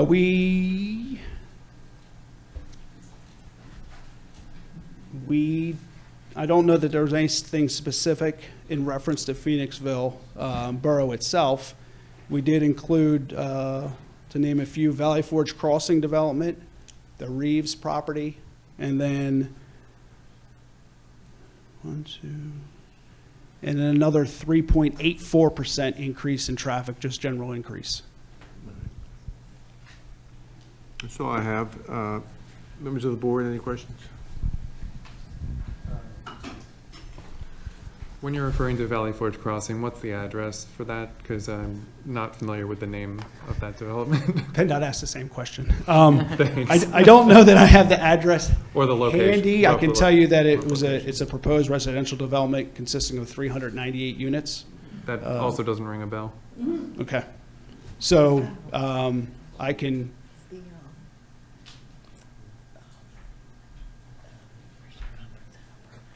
Would that be the conference center lot over on Valley Forge Road near Country Club Road?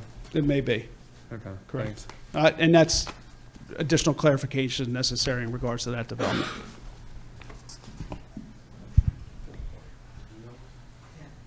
Questions from board? Danielle. I'm sorry, Danielle?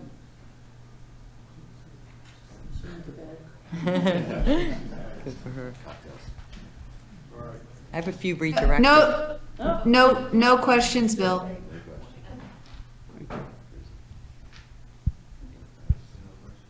No questions. I just have a few redirect questions. Mr. Hammond, you previously testified on direct that you believe that the proposed plan meets all the applicable ordinance standards for the grant of conditional use, and in your opinion would not negatively impact traffic with the installation of the proposed improvements, correct? Correct. And then you later testified in response to a question from Mr. Crotty that you agreed to all the items in the Township Traffic Consultant's review letter. Now, one of the items Mr. Federico concluded was that the plan does not comply with the conditional use standards. So I'm assuming that you don't agree with that conclusion of his letter. Well, when I testified, to be clear, I was speaking as to the comments themselves and not necessarily the discussion that Mr. Federico provided on whether or not we met the conditional use criteria, because I don't believe that that's something for me necessarily to opine to at the end of the day. That's more for the board to determine based on the information that we provided whether or not we meet that criteria. But in your opinion, do you believe that with the proposed improvements, it will be sufficient to accommodate any increase in traffic, and that the convenience store use will not be providing any undue traffic congestion? I do agree, yes. Those are the questions I have.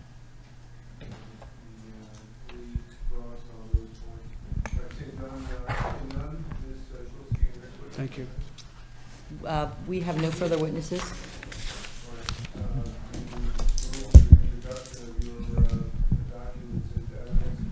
I do, thank you.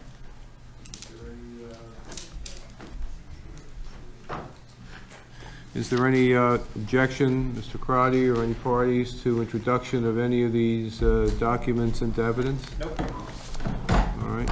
And you are resting your case? I am, thank you. All right. That leaves us at 10 after 8 with the question of whether to proceed into the case of Mr. Crotty on behalf of the Planning Commission or any of the parties, or start our township meeting and begin on the 23rd. Certainly, we're not going to finish tonight. Mr. Crotty, would you like to deal with that issue at all? Before I get both my guys done on the 23rd, so they're all together, and that way they'll have a chance to review the revised plan submission that came in just a bit ago. All right. Have those plans been submitted for filing, or have we received them? Okay, if you need any additional copies, I know I owe you, one or two of you, a copy, Okay. the large size set. All right. Is there any? Okay. Is there any objection to terminating the proceedings now and picking up again on the 23rd? All right. Any objection from the parties? All right, Ms. Crotty, then we will do that. So we will be back again at 6 p.m. on the 23rd of August for the presentation of evidence on behalf of the Planning Commission and the Township, and any parties. Okay. Thank you all for coming. Bill, if you don't mind, John Gregory, 121 South Whitehorse Road, Phoenixville. Could I just ask for a point of clarification on the public comment part of the program, which I understand will take place after all the evidence is submitted? Right. Will that be limited to comments, or will the persons be able to ask questions? It's usually just comments. The questioning is for parties. So there's nothing in the law that says the participants from the public are allowed to ask questions? Well, there's nothing in the law that says that you can ask them. There's nothing in the law that says they have to be answered. I mean, we try to accommodate, but the public comment is just that, public comment.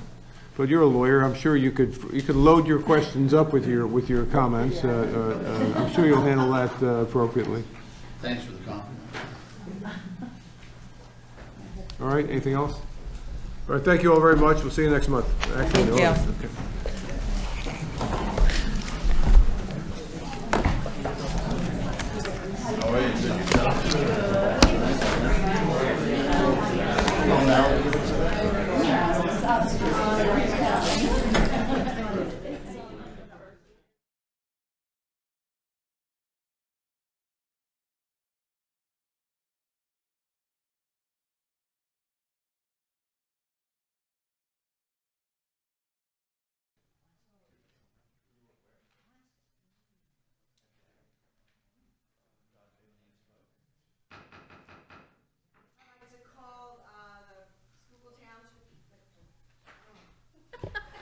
I'd like to call the Schuylkill Township Board of Supervisors July 12th, 2020 meeting to order. We'll start with the Pledge of Allegiance. It's 2023, Martha.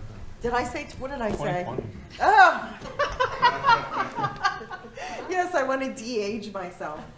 I pledge allegiance to the flag of the United States of America and to the republic for which it stands, one nation, under God, indivisible, with liberty and justice for all.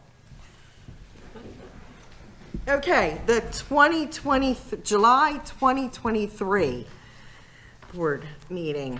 Roll call. Obviously, I'm here, Mark Donovan is here, and Susan Garrett are here. Danielle and Bob are not. Announcement of executive session. We had an executive session on June 14th, 2023, where we discussed... It was potential litigation, and it was immediately following the regular board meeting. Okay. We re-entered Yes, executive session. yes. We announced it at that meeting too, but it's always good to announce it again. Okay, moving on to our regular business meeting, the consent agenda. Acceptance of the minutes of the Board of Supervisors, May 10th, 2023, and June 14th, 2023 business meetings. All departmental, committee, commission, and council reports as posted and received by the Board of Supervisors for the month of June 2023. I'll make that motion. Do I hear a second? Second. All those in favor? Aye. Treasurer's report and payment of bills. Approval of the amended treasurer's report for April 30th, 2023 and May 31st, 2023. I'll make that motion. Do I hear a second? Second. Any comment or questions? All those in favor? Aye. Consideration of acceptance of the treasurer's report for the period ending June 30th, 2023. I'll make that motion. Do I hear a second? Second. Do you have any comments, Lori? No. All those in favor? Aye.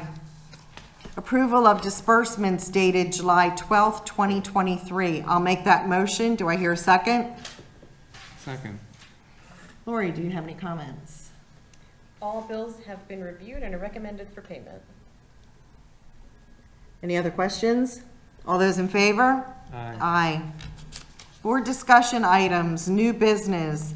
Authorize advertisement of the July workshop meeting for July 24th, 2023 at 7 p.m. I'll make that motion. Do I hear a second? Second. Any comments or questions? This was because the date that we have planned, nobody could attend, Yeah, so we lots of changed it. conflicts.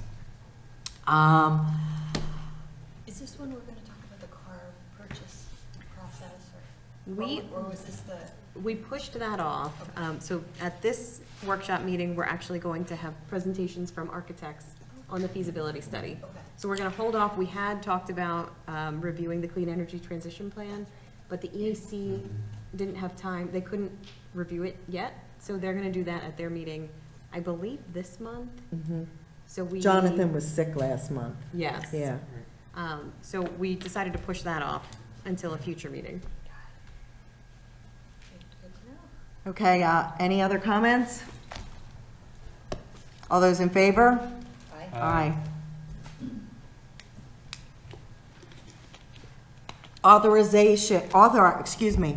Authorize the township manager to purchase a CoStar's approved electric vehicle in the amount not to exceed $40,000. I'll make that motion. Do I hear a second? Second. Do you want to make a comment about this and Yep. as why we're doing it this way? Absolutely, I can explain. So those who were here may recall that a couple of meetings ago, we thought we had a vehicle to purchase. Unfortunately, the market being what it is, that vehicle sold before we could finalize the paperwork. So this motion simply will give me the authority to purchase the vehicle. I will not, the check will still then come before the board for final approval, but this will allow me to sign paperwork if we find another vehicle that's within the budgetary number. That $40,000 reflects what we budgeted for in 2023 to replace the vehicle. So this will simply allow me to move through the process without having to wait. If I find a vehicle, having to wait to put it on an agenda to then do the paperwork, in which period of time the vehicle very well may sell. Okay. Any comments or questions from the board? Any public comment or questions? All those in favor? Aye. Consider approval of the one-year renewal with Red Tail Restoration in the amount of $10,500. I'll make that motion. Do I hear a second? Second. Any comments or questions from the board? Any comment or questions from the public? All those in favor? Aye. Consider approval of Intercon truck equipment quote in the amount of $22,535 for upfitting of the road department's Ford F-50. I'll make that motion. Do I hear a comment? Do I hear a second? Second. I just have to comment. Your description of what Nick is doing, it was very, you explained it very well, but wow. I know. I made him sit with me so I could write all of that down before I sent it to you, so. So, We're basically Yeah. just doing a creative, Nick is making the best use of his equipment. So one of his vehicles is going to be sold on municipal bid, it's no longer useful. So he has managed to, by buying, he's saved like $80,000 by doing the, probably more than that really, by taking another vehicle and putting a new body on it instead of replacing the vehicle completely. So it was very, very, very smart, and he found a really good option here. But I had to laugh. I'm reading this and I'm like, It's vehicle what? Tetris. That's what we're doing, yeah. Any comments or questions from the board? Any public comment or questions? All those in favor? Aye. 2-minute reports, board liaisons. Susan, do you have anything? No, the EAC is going to have a presentation on beekeeping at its next meeting, so if anyone's interested. Okay. Do you have anything? We had our first meeting with the fire department representatives, so with our fire services executive committee. Is that what we're calling it now? Mm-hmm. Thank you. I wasn't sure if I got that one. So we took off the training wheels, and now we don't have our consultant to guide us. Lori is guiding us instead. So. Everybody look out. But yeah, that went well, and we're moving towards a presentation from the fire department at a future workshop. And I have nothing. So moving on, Township Manager. Just very quick, Creek Road is going to be closed starting on Monday, July 17th. We'll be doing some repair work on that road. It will be closed just to through traffic. Of course, emergency vehicles will be worked with, and all of the residents who live there will be able to get to and from their houses. Is it the bridge that's being? No, it's an area in between. Oh, again. Yeah, we're working on the shoulder. We expect it to be about 2 weeks. That's it? That's it. Okay. And our chief of police is on vacation. Township engineer, Paul. Yes, just a brief update on Paul Lehman. Dolly is still going through the random punch list items with our inspector. They do have a pay application into the township. We're reviewing it, and we're coordinating with them because we want more of the punch list items to be completed prior to presenting that to the board of supervisors. Good. Good. Anything else? That's it. Okay. Additional business, discussion on agenda items for upcoming workshop meetings. I think we just had that a few minutes ago. Agreed. So I have no announcements. Do you have any announcements? Does the fire company have any announcements? Okay. Oh, you know what? Our 2-minute reports. We usually do give you guys a minute to talk. Would you like to say something? You received our report, correct? Yes, we did. Okay. Okay. All right. So no announcements. Okay. Public comment. All right. Wow. Is this a record? Is this a record? Woohoo! All right. Make a motion to adjourn. Do I hear a second? Second. All those in favor? Aye. Woohoo! Look at that. The only thing is checks that need to be